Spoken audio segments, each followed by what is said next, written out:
people just joining in here. All right, cool, cool. All right, people from all over, I'm sure. A lot of people on tonight. So I hope you're enjoying the summer, folks. Hope you're enjoying the summer. Is this our first session during the summer? I think summer started 2 weeks ago. People just joining in here. All right, cool, okay, Cool. good. All right, people Let's from cut all this over. off. There we go. We're all good. All good. All right, one more button to hit the record button, and then we're good. Where is it? Right here. Here we go. All right, now we got it together. Okay, a little raspy throat here this evening. And look at all the people online. Oh my goodness. Hello, world. Hello, world. Yeah, lots of familiar names, lots of new ones as well. All right, folks. I'm really glad you're here. Today is Sunday, June 28th, 2026, and my name is Hugh. And pardon the way I look. Didn't get a chance to shave this morning. We were out on the boat all day. Got out there early this morning and just got back a little while ago. Might have a little bit of a tan here, so I have to jump in real quick and get this PowerPoint done. But anyway, you're there, we're here. That's all that matters. So we got the questions box. You'll find a little questions box icon on your Zoom dashboard. My name is Hugh. All right, and please use the questions box. You'll find a little icon like you say on your dashboard. So we're going to be using the questions box, okay, not the chat box. Excuse me. That's the other thing when you're out on the water. Sometimes you tend to get a little bit of a spray, I guess, in the face, and I don't know. I hope I don't get a strep throat or something. But anyway, all right, gang. Yeah, the questions box. I'm the only one that can see that, so that's the reason we use that. Okay, we don't have it's not a Discord where everybody's. So what they sell Discord, where everybody sees all the questions. Only I see the questions. Okay, so and this way you can ask me anything you want. But here's what I'm going to talk about here tonight. We're going to talk about last week, review last week. We're going to discuss the upcoming week, see what's going on. I've got a little bit of a tutorial for you, just a couple of minutes. I'm going to answer your questions. So get your questions ready in the questions box and let's get to work on that. There it is, right there. And afterwards, I've got a little contest for you. All right, and it's just a very simple contest. You're just gonna pick a number from 1 to 100. The person closest is gonna win the ebook. The ebook is gonna be Triumphs and Tragedies. Triumphs and Tragedies ebook, and that's what we're going to have. Okay, so let's get going on that. And good luck to you. So anyway, why, excuse me, why listen to me anyway? Who is this guy that we should listen to, right? Well, I'll tell you who I am. All right, my name is Hugh, and I've been trading a long time. It was back in 2010 when people started noticing that I'm making some money. They coerced me. They twisted my arms and said, "Hey, can you show us some stuff? What you're doing here? You're obviously doing very well." And you're making some money. You're not working. I used to work. I used to be an internal auditor for an insurance company, but not anymore. And I don't go to work anymore. I do I just trade and I teach other people how to trade, and I love it. But so they coerced me to show them because obviously they want to learn. And they saw me bringing home the toys, new house, lots of vacations, new cars, new airplane. And anyway, one thing led to the next. And we got a little bit of a website up, and before I knew it, the thing just ballooned beyond our wildest expectations. But I started trading more out of necessity, I think, than anything else. It's not like, I woke up one day and said, I'm going to be a trader. It's not like I went to school, back in college to be a trader. I don't even think they had courses there. They probably still don't. But uh, excuse me, what happened was when I was working for corporate America, I would give a lot of my money to my financial advisor to invest for my retirement, right? And by the way, if I speak too fast, let me know in the questions box that too, and I'll slow down a bit. Excuse me, I just get very passionate about what we talk about, so I get little crazy. But after my financial advisor blew out about half my account, I took notice. See, silly me, I didn't bother opening up all those envelopes they sent me over the course of the years because I figured, well, it's my friend Mike, and he's going to take care of me, and I'm going to one day open my account, and I'll be pleasantly surprised at how much money I have. Well, I thought one day I better open my account and see how much money, well, I saw how little I had. That's when I realized that if I keep going with this guy, Oh my gosh. Bear with me while I get a drink here. I figured if I keep going with this guy, it's gonna blow out all my account, right? All my, have you ever been in that situation? And then you realize, what am I doing? This is not going well at all. Look, I may not be a genius in that regard, but I know that if I lose or somebody loses 50% of their account, I have to make 100% back to get it back, right? Pretty straightforward, simple math. Anyway, I that's what it was, down about 50%. So I gave him a call. I said, listen, I don't want to hear your excuses. I know you've got a lot of excuses. You got to average in, all this other crap. I'm not going to live long enough for you to recover this. So I want you to cut me a check for whatever you have left, and I got to figure out how to do this myself. On the way home with the check in hand, wasn't all that much. I realized, well, first of all, I have what I have left. And I figured that with the power of the internet, I can learn how to do this myself. Everybody has the information at their fingertips just as much as anybody else. And the number one thing I learned was that nobody cares or should care more about my money than me. Why would he care? I'm just a pigeon for the guy, right? I'm just a source of his folly. I need money. I'm gonna go get from my clients, and he was one of them. And just keep put the money in the keep putting the money in the pot, and I'll just whatever they do with it. I don't know. I don't care. You know, markets go up and they don't go down. I realize that, but I think he was paid, supposed to have been paid to do well. But anyway, he didn't. So I oh my gosh, I'm dying here, folks. Markets go up and they go down. And you know what? If you just, I always had this simple concept in the back of my mind with the stock market. Why don't you just buy something and sell it a little more for a little more, a little higher price? You make a profit. Do it again and again and again. Aren't you eventually going to accumulate money, accumulate wealth? I think it's a very simple concept. Try it. Anyway, but I did learn a few things. I took a lot of courses, different things, and oh man, I spent a lot of money on courses back in those days. 20, 30 years ago. I don't know if anybody online here has done those old courses, and but I'll tell you, those days courses were very expensive, and you learn a lot. But I found that most of the stuff that I learned from the trenches. That's what I call the trenches, School of Hard Knocks.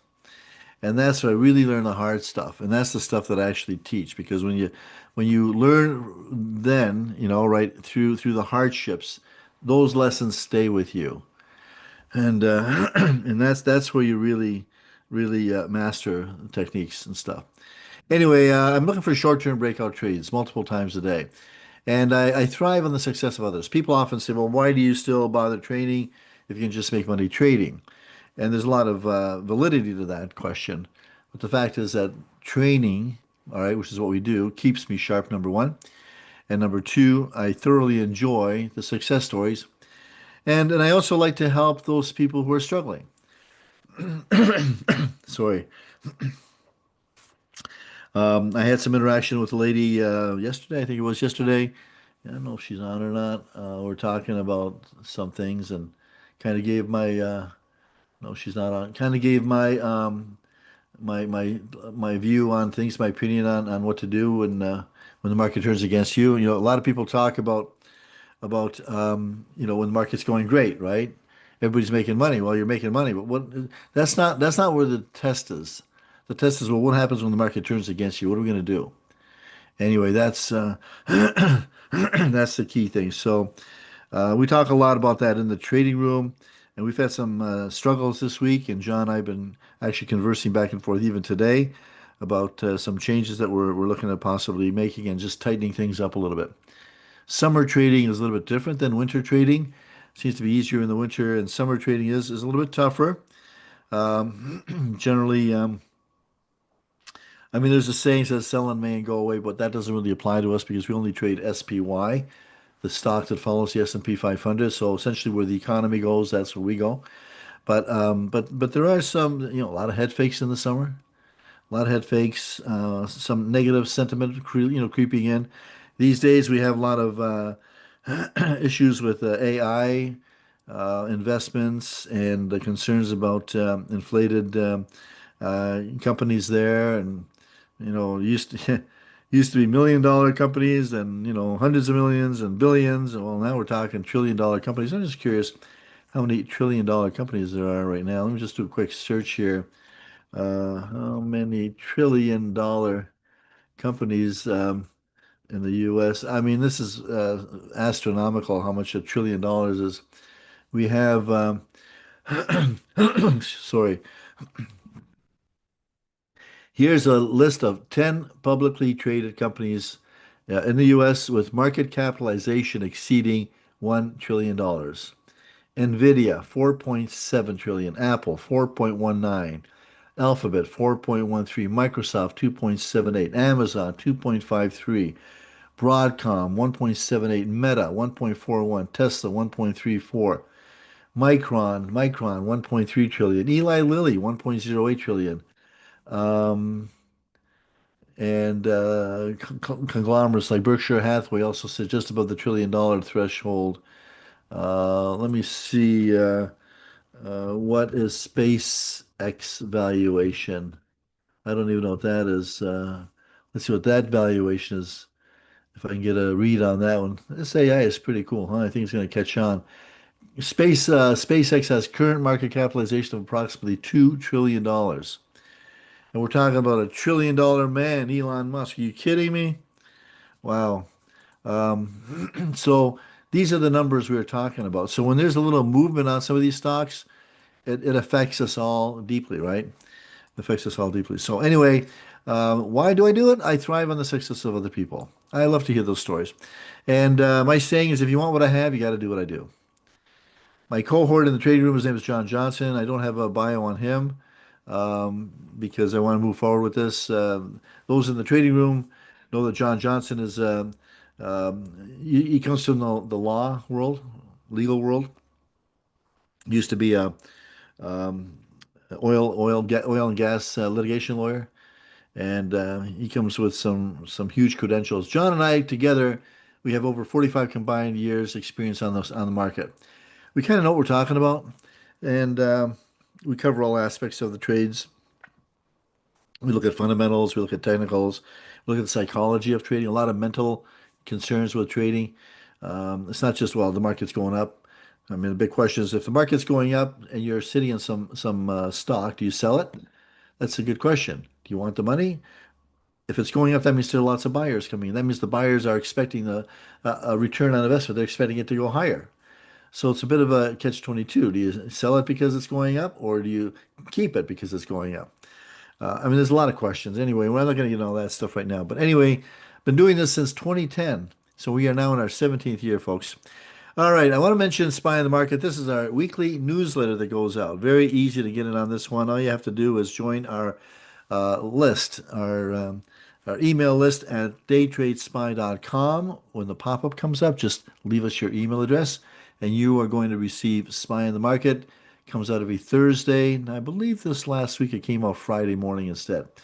Excuse me, we had a little technical issue on that one, but it came and every week it's a good read. All right, it's a short read. It's only 2-3 minute read. It's not long at all. Light, relevant, even entertaining. This week's topic is: you think trading education is expensive? All right, you'll want to read this. It's going to be very exciting. All right, folks, and if you want the back issues at all, we've got about 140 some of these newsletters. Very interesting reads. Some of these are actually, oh, not some of them. They're all very good. But you'll find very interesting topics. Just go to our website, daytradespy.com. Let's see if I can pull it up here. Daytradespy.com. And let me take a look here. Okay.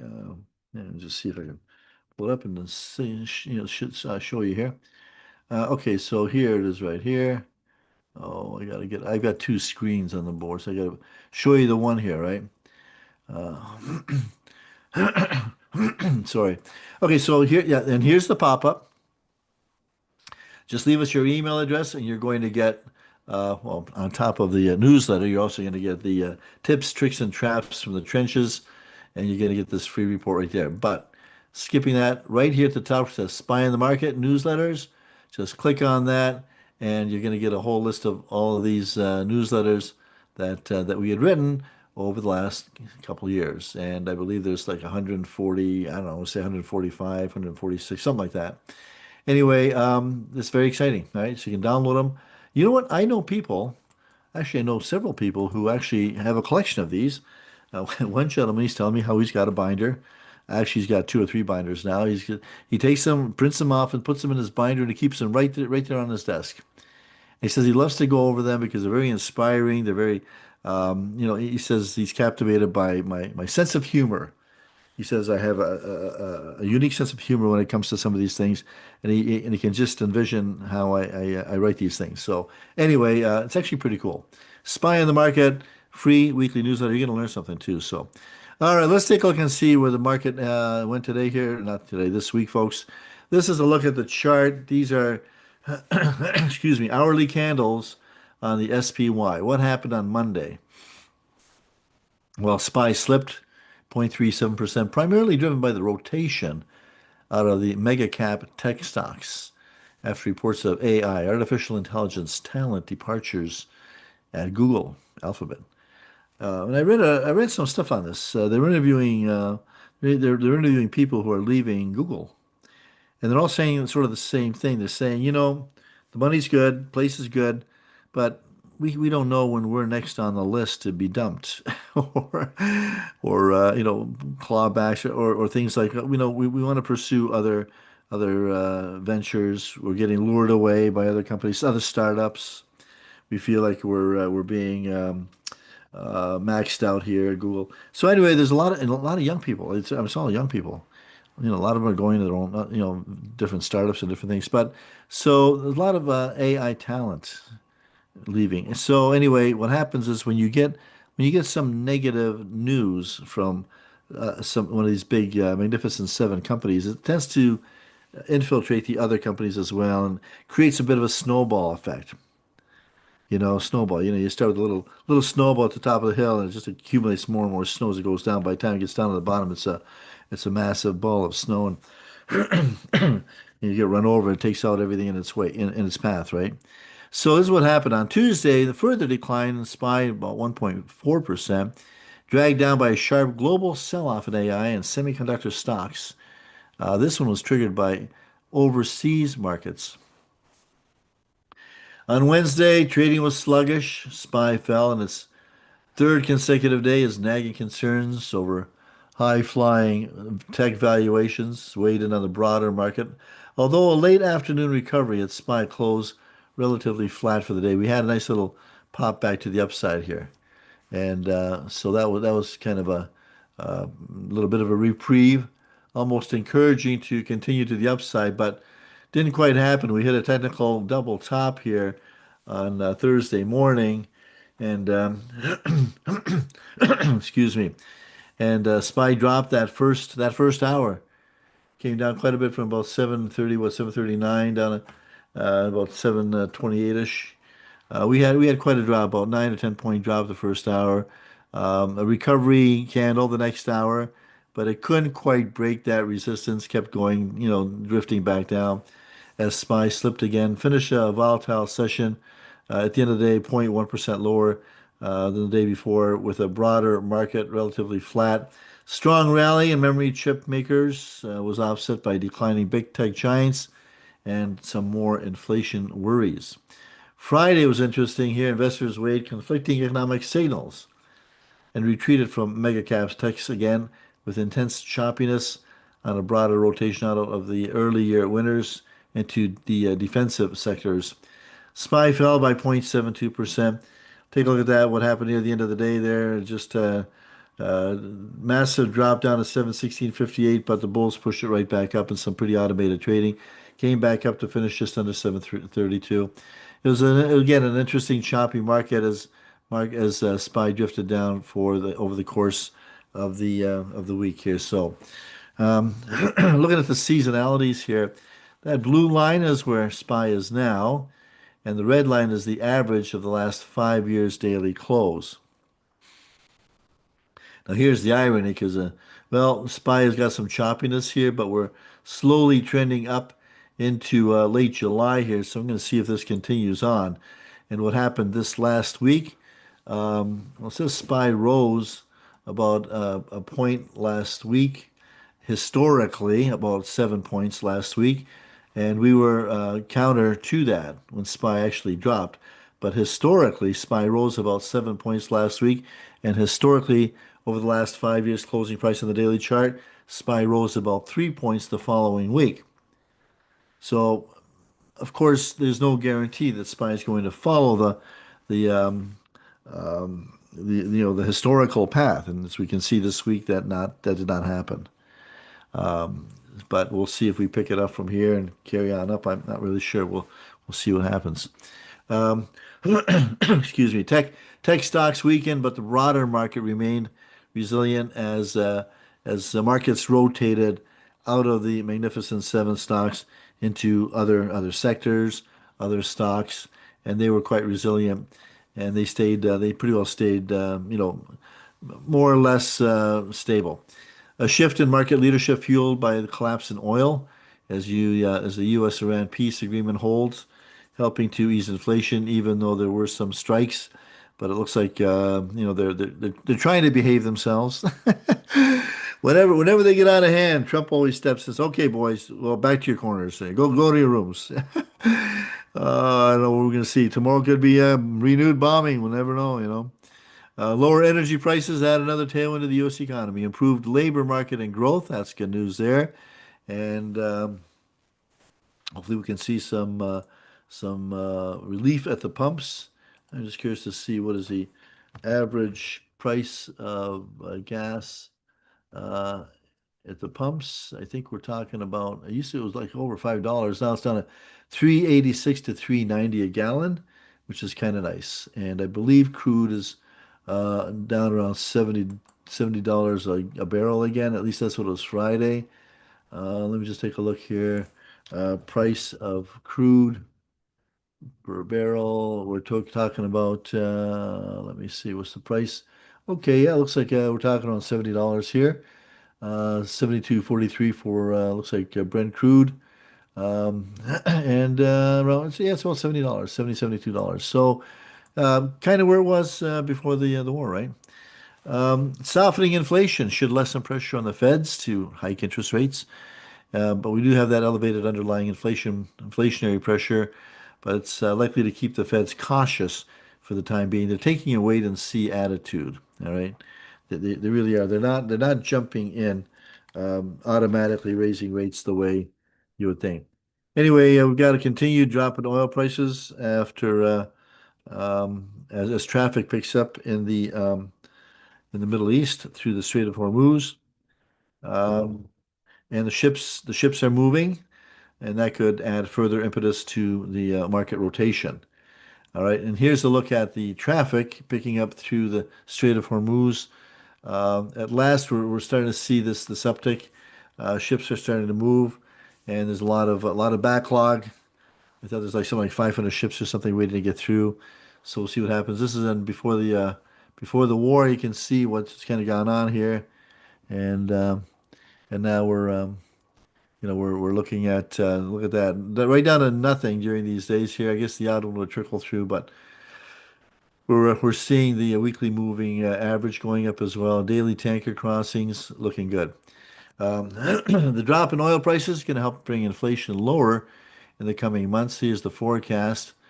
We're looking at the contribution from energy price to U.S. inflation.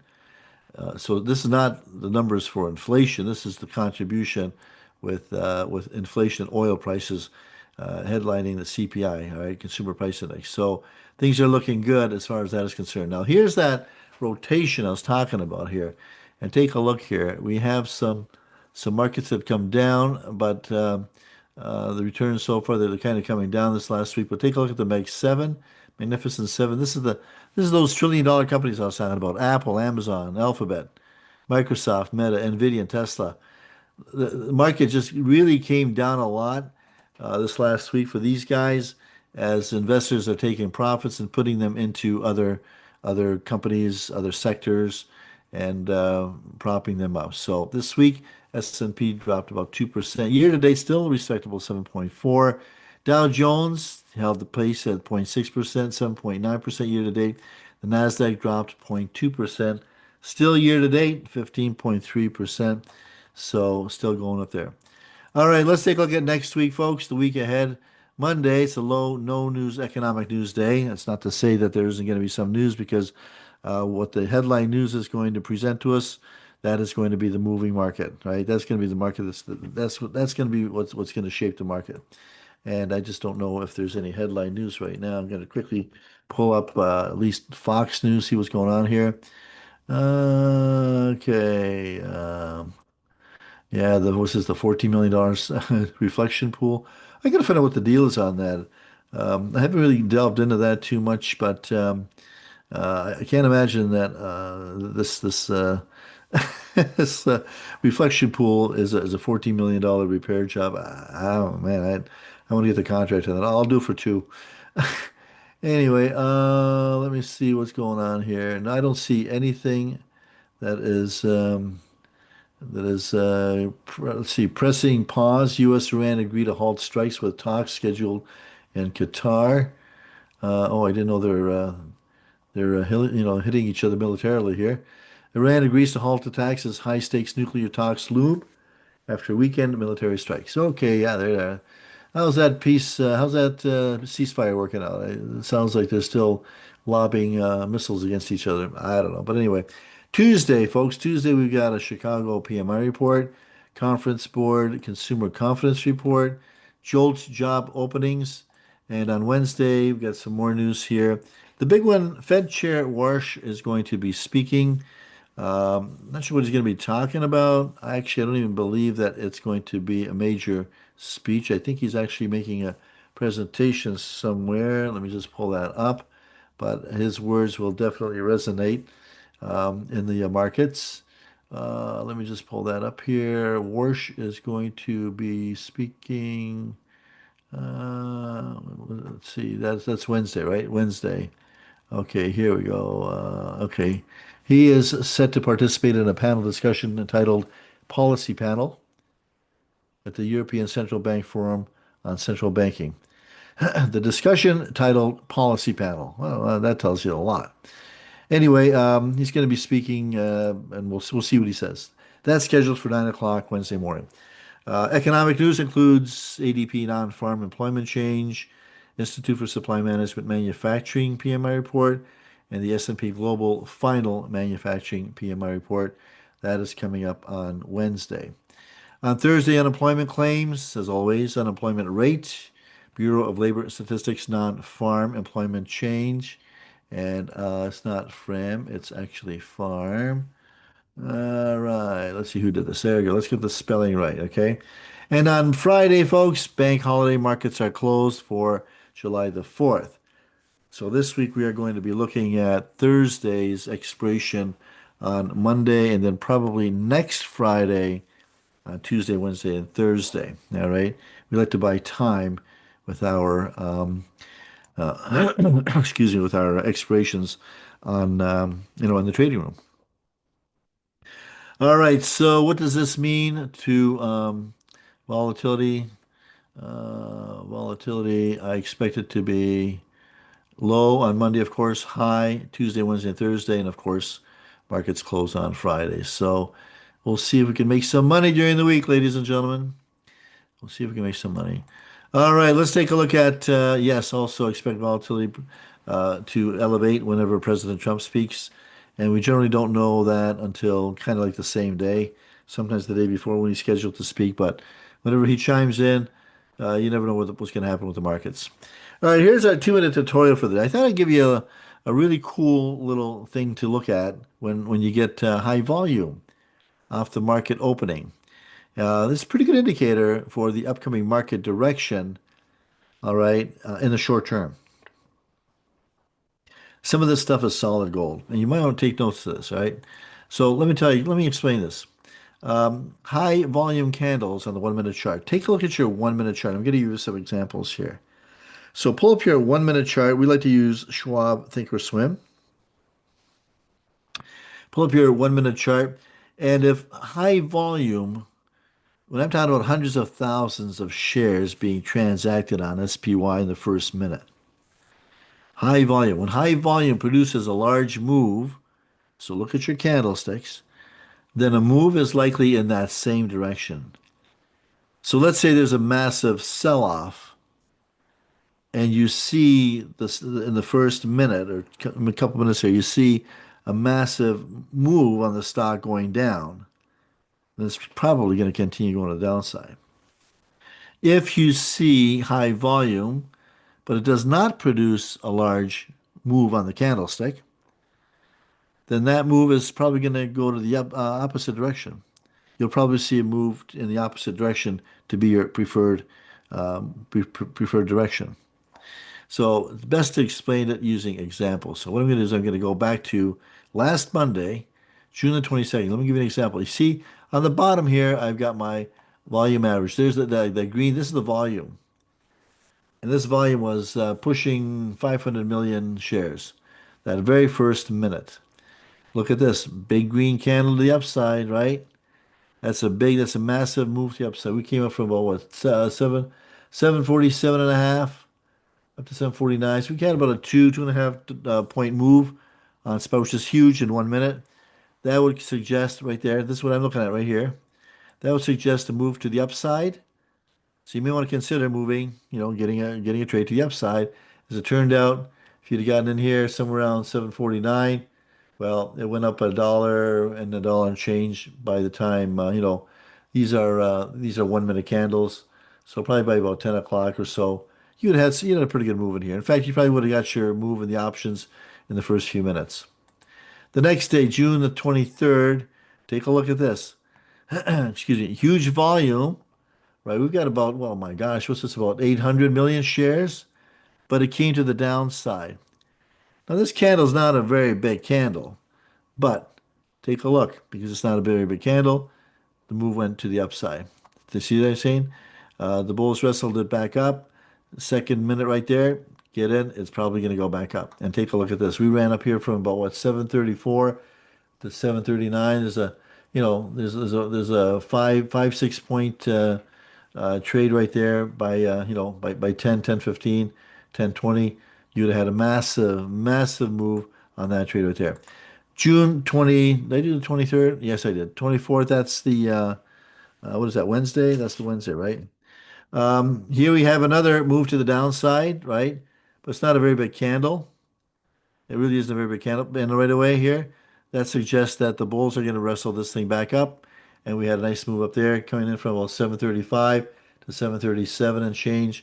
2 point move in, my goodness, that's a few minutes.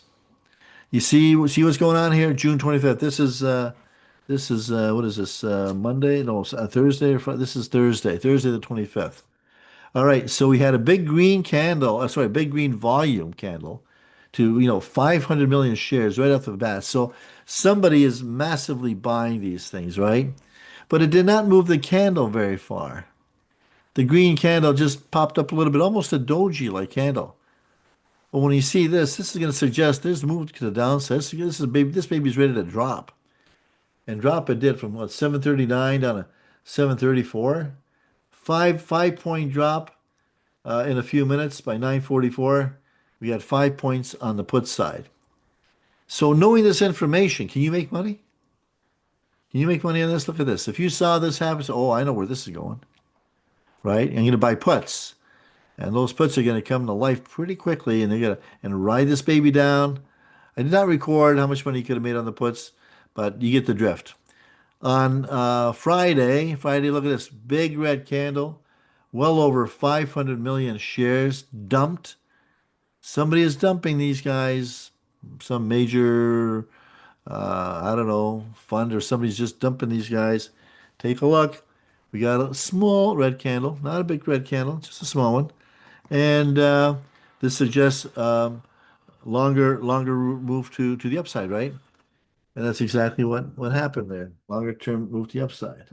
All right, let's get the light on here. It's starting to get a little dark in here. Just bear with me. Okay.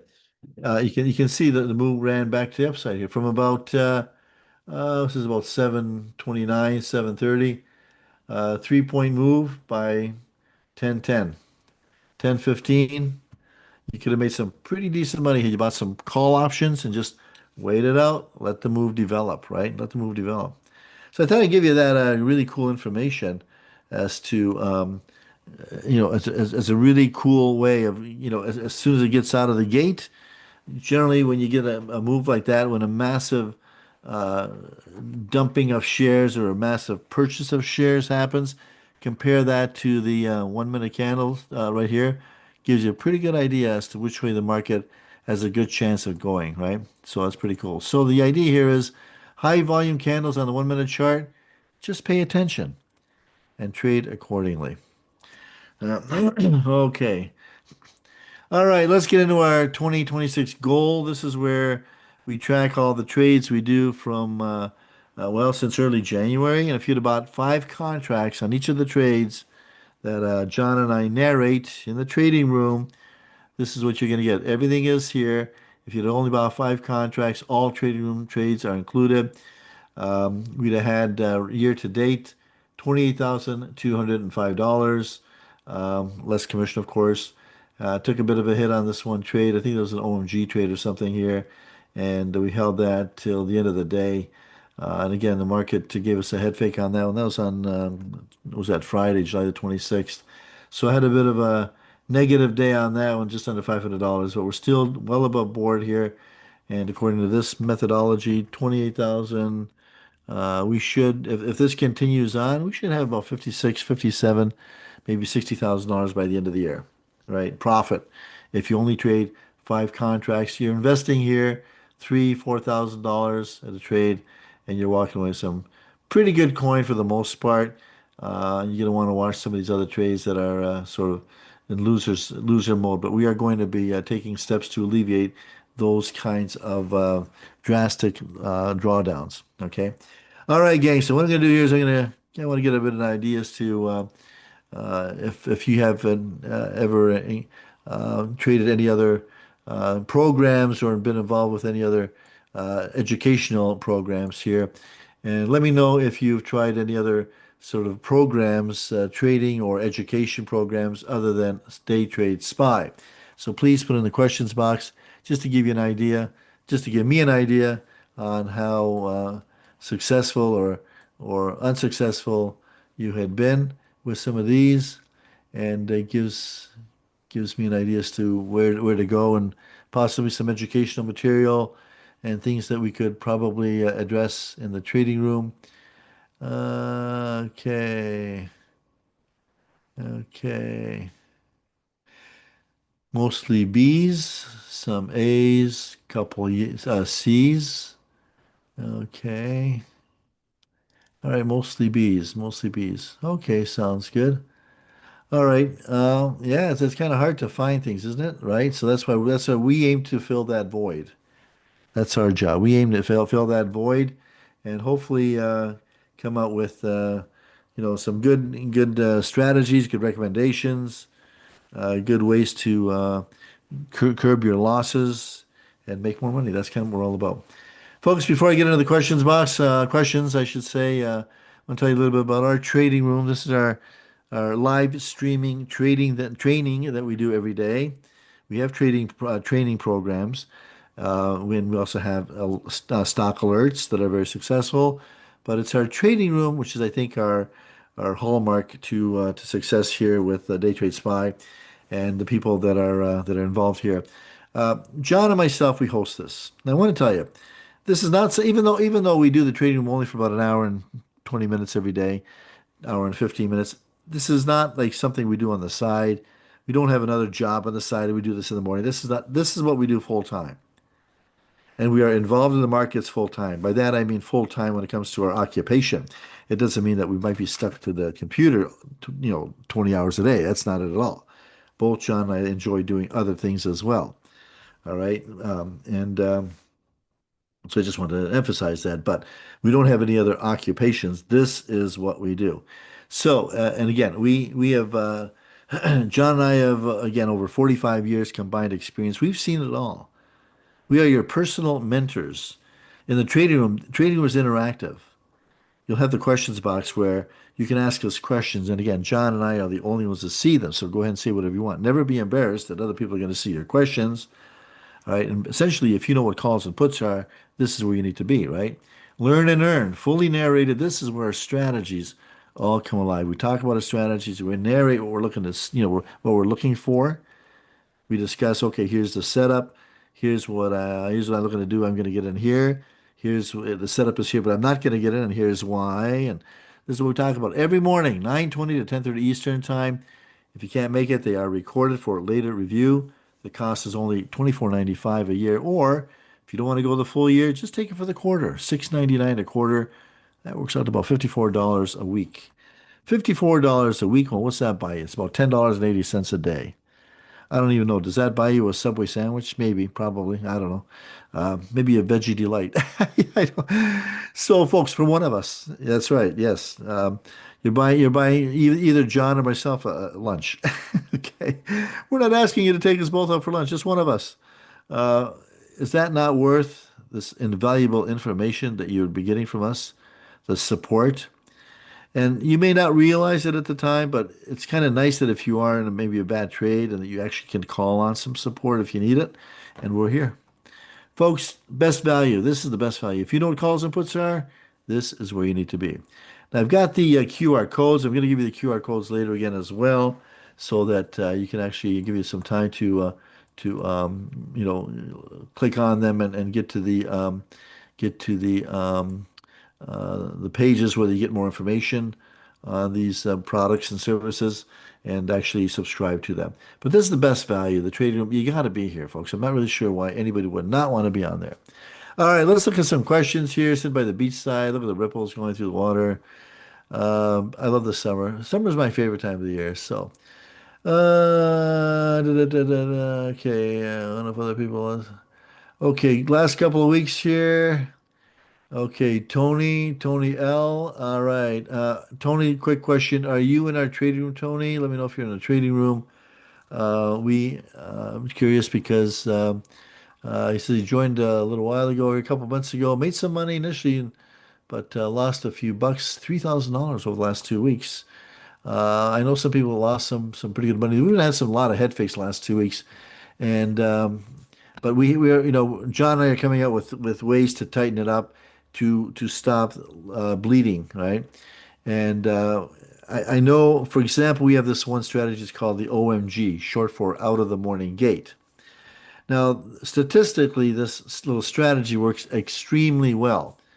What we're basically saying is that we set up our support and resistance lines right at 9:30, and we're going to go back maybe half hour, an hour, kind of like in that short range during the morning session, and we set up our support and resistance lines in the first 5 minute candle to close outside of either of those support lines or support or resistance lines. That is the direction we're looking to go for 6% gain.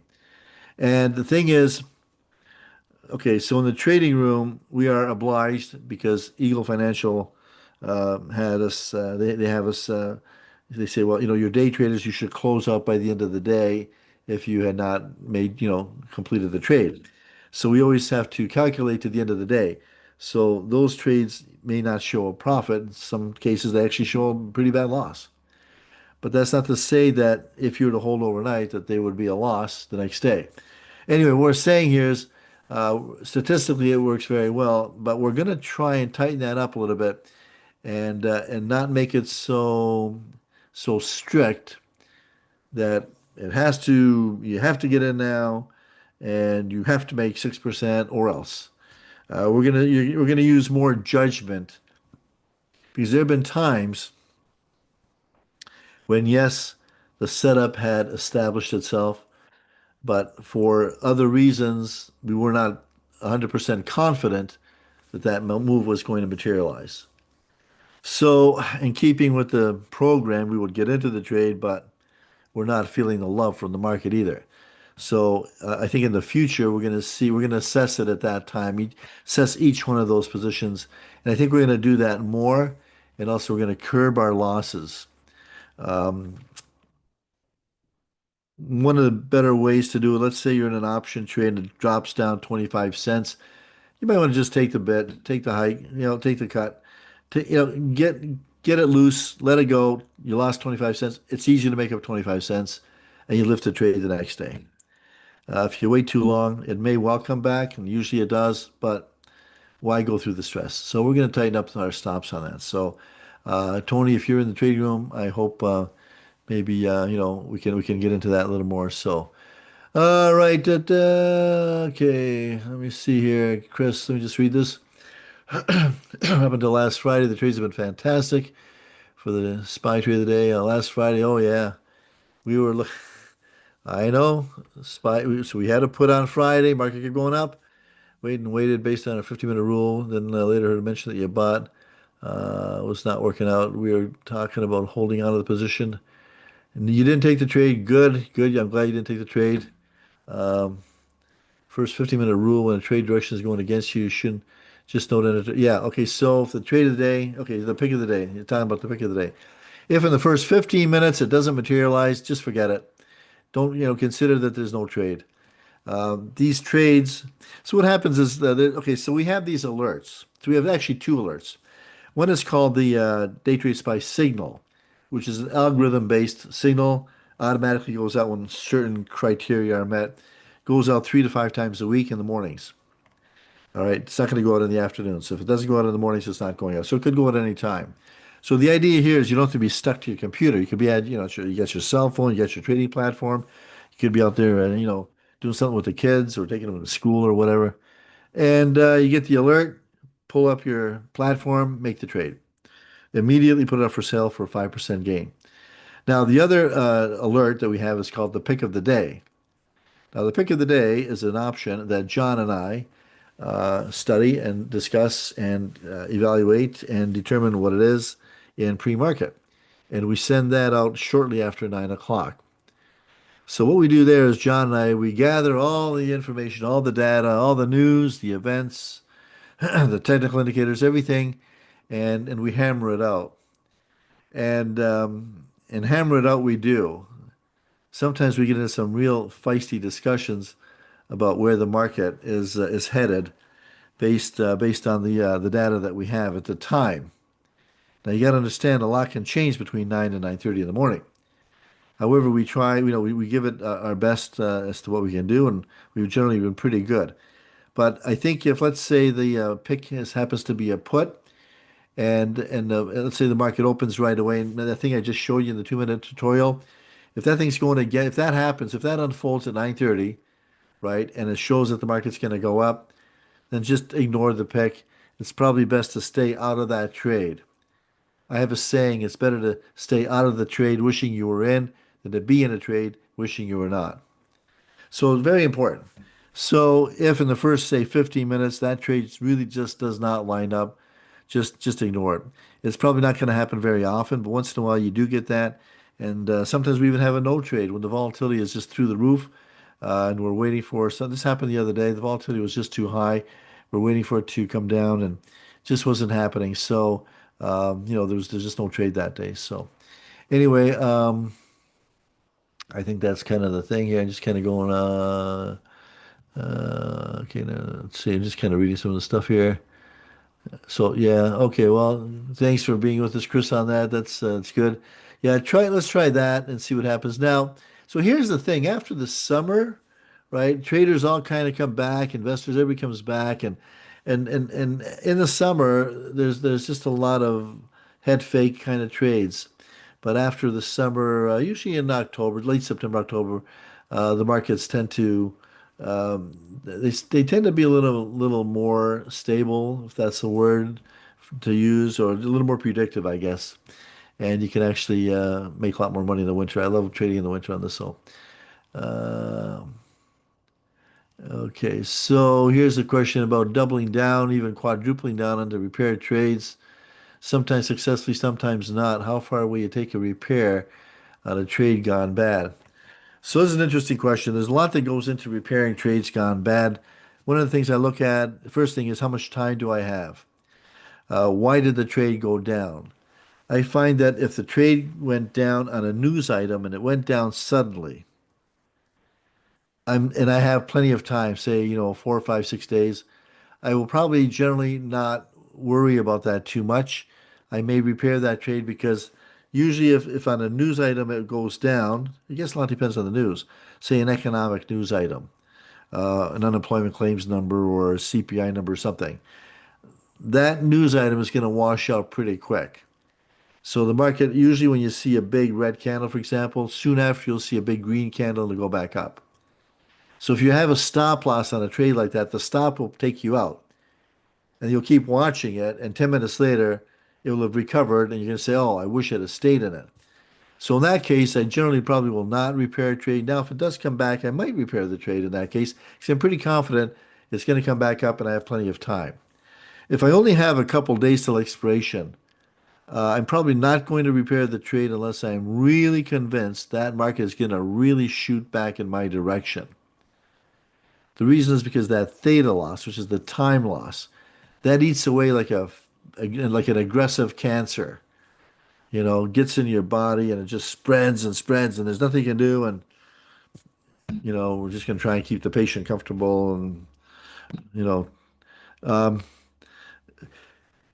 don't repair a trade like that. I actually had a gentleman years ago. I forgot the numbers. He's an elderly gentleman. He never took any of our courses or anything, but he was always on the sideline. But he would email me, and I would still give him advice, from what little I could give him and stuff. And I remember he was an old retired guy, and I think he put a lot of money into the market. I can't remember his name, but I think of him from time to time.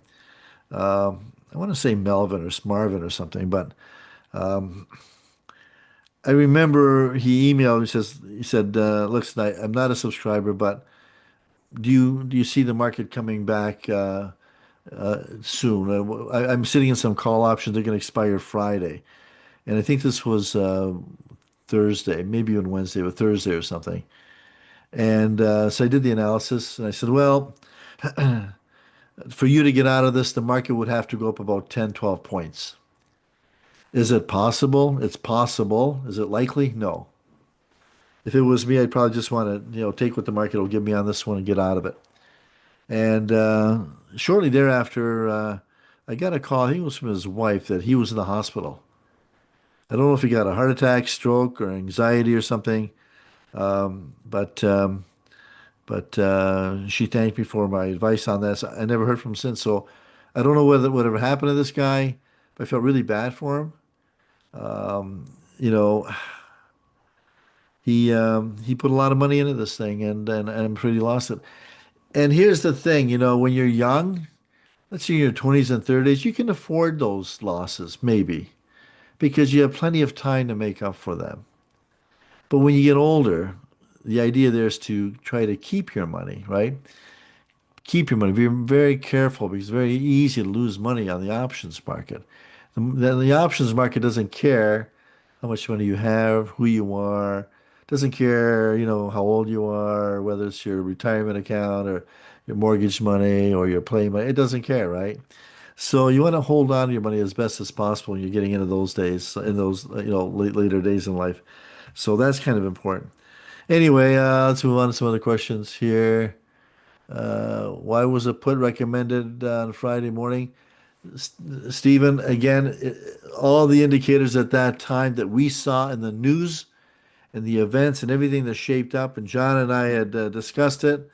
We were looking at calls, and there was a very strong resistance level. If I recall, I'm just kind of going by memory, but there's a real strong pivot resistance not far over where the stock was there. And I'm not deferring to John on it, but I know he was very convincing that this resistance could be enough to just bounce it right back down. And the support, we determined the support was not as strong as the resistance was going to be, we thought.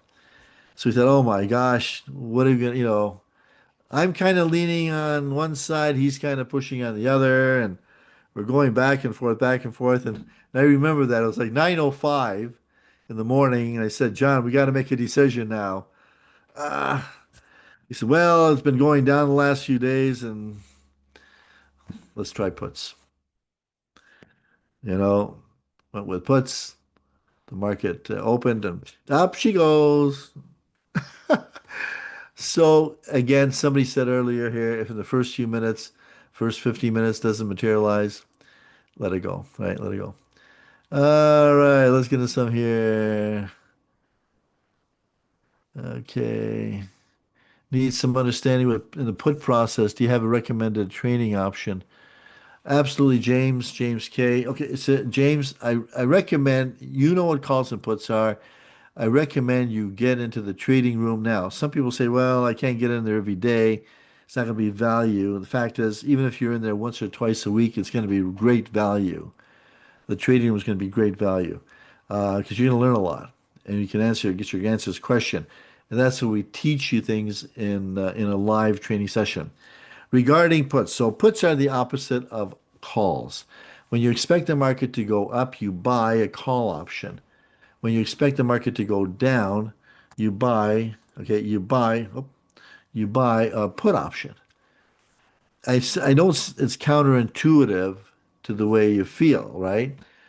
How do you make money when the market goes down? It doesn't make sense. But that's what you're doing. You're, for lack of a better word, betting that the market's going to go down. You want it to crash and burn, burn, baby, burn, right? Because the more it goes down, the more money I make. And so when the market goes up and you're in a put, the value of your put decreases. If you're not really comfortable with that, then what I suggest to people is to just stay with calls. So only look to see when the market is going up and then play the calls and paper trade the puts and watch the puts, paper trade the puts and you'll see that it's the same as calls, but just totally flipped on its head. Okay. And you'll quickly get to know what that is.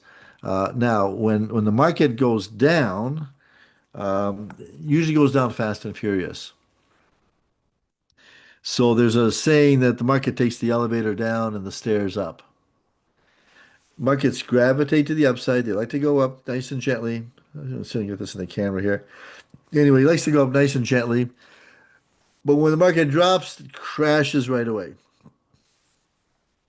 Several weeks ago, I said, well, I don't think it took the elevator down. I think it kind of jumped out the windows, what it did. It's like, oh, what happened here? Hmm. It was horrible. But that's what the market did. And, and then it eventually came back. I think it was about 2, 3 days later, it started to bounce back up. But that's kind of what happens. So the idea here is to get in the trading room and that and feel seriously, feel free to ask those questions. Do not ever feel intimidated or shy about asking questions. You paid for it. That's what we do. That's our job. Okay. We like to answer questions. Now, may not get to all the questions in there, but we'll certainly try and we do our best to address all the questions. Now, I gotta tell you too, the trading room is actually very fast paced. It can be fast paced. So, but you will pick it up. The longer you stay in the trading room, the better trader you're going to be. That's just the reality of it. Now, I know sometimes people complain that things are going too fast in there. Well, we're going at the market speed, and we can't really, we try to slow it down, but we can't really slow things down too much because if we want to get into a trade and we're seeing a setup and and we're analyzing, so the analysis is quick, but like anything else, the more you do it, it's just like osmosis. Eventually, it'll sink in and you're going to understand it. I liken it to, I don't know, this probably doesn't resonate with a lot of people, but like air traffic control over New York or Los Angeles or something, where there's a lot of chatter on the radio and you're listening for your flight, your plane. Okay, whatever the number is, and okay, you're next in line or whatever. Or let's like a horse race, right? You're not tracking all the horses, you're tracking the one that you bet on. And out come, Silver Shadow, that's the one you're going to listen for, right? And that's going to be the way the traders are. Now, a lot of people, they might follow John, they might follow me, they might follow both of us. Maybe they follow just themselves. They want to see what the market does. But we definitely attempt to narrate and be clear on all of our trades so you can follow us along. But again, the longer you're in there, the more you're going to pick up. And before you realize it, you are going to understand what's going on. It's just, trust me on that. It's like, okay, it's like when I learned to fly. I could take off, do all the air work, stall, spins, all that other wonderful stuff, not a problem. But my landings were horrible. I had the worst embarrassing, ugly landings you can imagine, right? And one time I blew a tire out. They said, okay, well, we will repair the first tire. Any other tires you blow, you're gonna pay those. And I just kind of follow, I'd find my way to the runway somehow, and I just kind of fall out of the air. They were ugly. Oh my gosh, they were so ugly. And I asked my instructor, am I ever going to learn this land? He said, yes, you will. Always remember your landing starts, 5 miles out, and imagine where the plane's going to be, and vision where the, speed, attitude, all this stuff. And one day it's just going to click. And you know what? He was absolutely right. One day I didn't even know I was on the ground. I'm looking down. Oh, I can see my wheels spinning. Oh, I'm on the ground. Wow, that was a greaser. That's what they call him, greaser. They say a good landing is if you can use the plane again. Or no, yeah, something like that. I forgot. Anyway, after that, didn't matter. Headwinds, side winds, whatever. You know, of course there are headwinds. But I landed right on the numbers. Runways have numbers. So I always landed right on the numbers. I don't know how or why, but ever since then, and it just kind of clicked in me, and I was able to do it. And that's what's going to happen to you in the trading room. Eventually, you're just going to pick it up and bang, I get it. Now I see what they're talking about. Now I understand those indicators they're referring to and what they're looking for. So anyway, all right, another comment from Chris. I want to add that up to that point, and in the end, I had a very successful week following your trading room. Thank you so much for that, Chris. Um, Yes, I've got the volume average on my 1 minute candles, Gary, and I think John has another volume indicator. I'll have to check to see which one he uses, but basically that's I'm looking for the volume. I'm looking for the volume. So, all right. So now what we're gonna do here, because it's 9:02. Oh my gosh, I promised myself I'm not gonna hold you here ransom. But what I want to do here, folks, is I want you to in the where did it go? Come on, go back there. Oh, why does it keep doing this? Hang on, bear with me. There we go. All right, in the questions box, I want you to punch up a number from 1 to 100, and we are going to pick up our random, or this is our day trade spy random number generator. That's not the number there, 68. That's last week's number or something. Ignore the 68, and I'm going to give you a few seconds here to give me a number. The person closest to it is going to win the free ebook, Triumphs and Tragedies. And if two or more people are close to it, the same distance away from it, they are going to all get they're all going to get the ebook. So, all right, I'm going to give you another, say, 10 seconds to punch it up. And let's get moving on this here. All right, 5, 4, 3, 2, 1. Okay. All right. All right. So now I'm going to click the button here, and we'll see what the number is. All right, 3, 2, 1. The number is 2. All right, 2. Let's see. Number is 2. Okay. Oh my gosh. My good friend Chris, he got 2. Okay, well, he's the winner. Let's see anybody else. Anybody else get 2? Okay, no. Congratulations, Chris K. I will have that ebook to you shortly. All right, that's awesome. Well, it's not awesome. It's just like really good. We use that word too often. Awesome. Okay, let's get this out of there.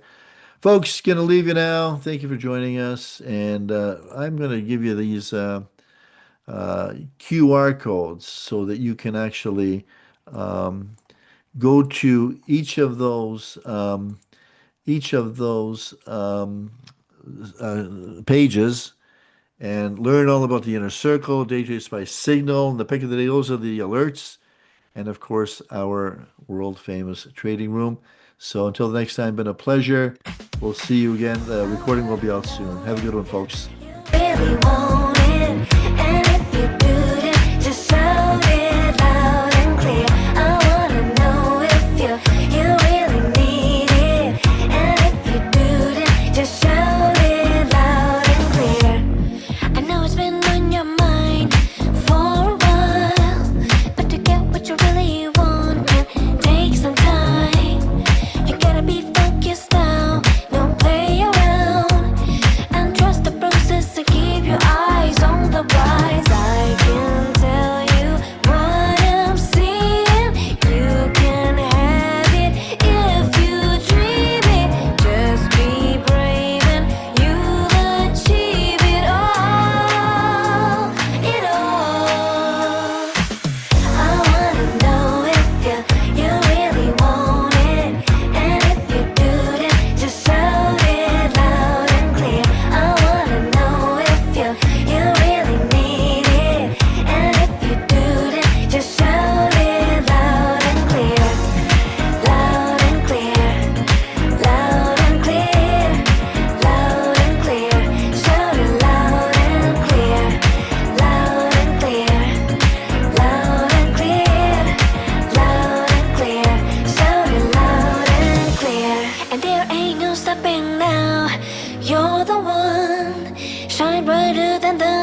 the sun.